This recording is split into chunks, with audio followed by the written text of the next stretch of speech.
In May 2025, a young South African woman went on a date in Johannesburg. Hours later, she disappeared.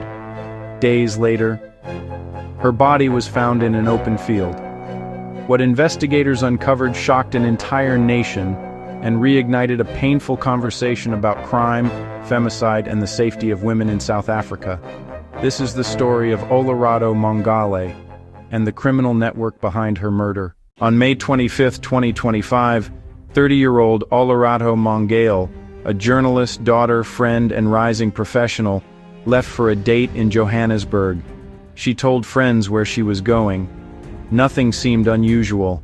The CCTV footage that investigators later recovered showed her getting into a white Volkswagen Polo, a car that would become central to this case. What Olorato didn't know was that this car had false number plates, and the men inside it were connected to a violent criminal ring targeting women around shopping malls, residential areas, and online dating platforms. When she didn't return home, her family reported her missing. Search groups formed instantly. Social media exploded with her pictures. South Africa held its breath. A few days later, in Lombardy East, a grim discovery was made. Olorato's body was found in an open field. She had been murdered.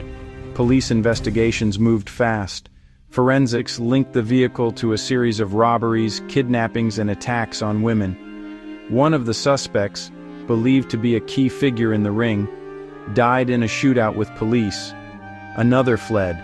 One remains at large. The case touched a nerve, not only because Olorato was loved, but because her death highlighted a terrifying pattern many South African women already know too well, that simply going on a date can become a deadly risk. To understand this crime, we need to examine the behaviors and motives behind the group believed to be responsible. The criminal network. The suspects weren't acting alone.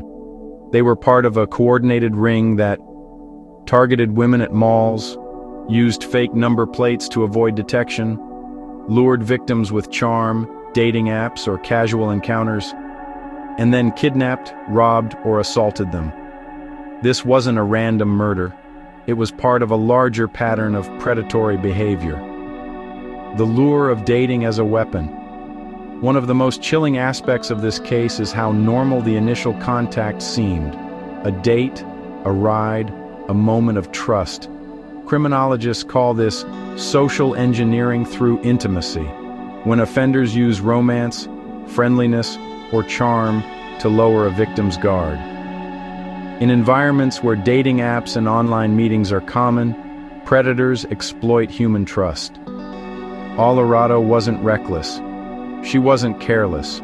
She was simply living her life, going on a date, the way millions do every day. This is what makes the case so devastating. The danger came disguised as normality, masculinity, power, and femicide patterns. South Africa has one of the highest femicide rates in the world. Criminals in these networks often hold distorted beliefs about power, entitlement, and the disposability of female victims. Some offenders see women as easy targets. Others are driven by financial motives, some by dominance and violence.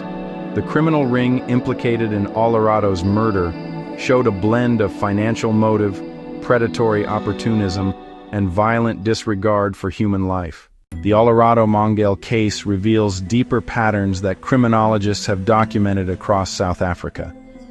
Victim targeting theory. Predators often select victims based on accessibility, perceived vulnerability, and the ability to isolate them quickly. A date, a car, a quiet area, these are the contexts offenders exploit. Organized crime dynamics. This wasn't a lone attacker, it was a network. Organized groups use specific vehicles, rotating number plates, shared logistics, and coordinated movement through malls and residential zones.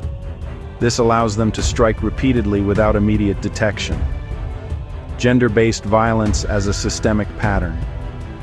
Femicide in South Africa isn't random, it's patterned.